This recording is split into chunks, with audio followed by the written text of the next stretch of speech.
L'objet du jour sera un seau. Et vous allez voir pourquoi, parce que l'histoire que je vais vous raconter fait référence à un port de pêche dans lequel on avait décidé de changer le statut des marins-pêcheurs, sur le plan légal. Un gros travail est lancé avec des tas de gens qui connaissent bien la théorie, qui font des groupes de travail d'ailleurs.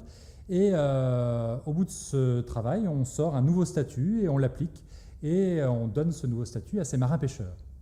Quelques semaines plus tard se déclenche une grève surprenante. Et on découvre que le fin mot de cette grève, c'est ce qu'on appelle le saut de poisson.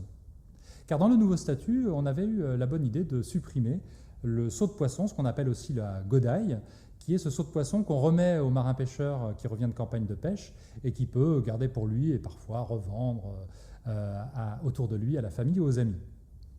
Cette godaille, finalement, elle est plus que ce qu'on croyait, elle est un symbole auquel il ne fallait pas toucher. 3 questions. Première, est-ce que je sais identifier quels sont les symboles, les choses importantes pour mes équipes? Deuxième, est-ce que je sais mettre en place des rituels, des mesures symboliques auxquelles mes équipes peuvent s'attacher? Et troisième, est-ce que je saurai demain, lors d'un changement, faire attention, être attentif, écouter ce à quoi mes équipes ne voudraient pas qu'on touche?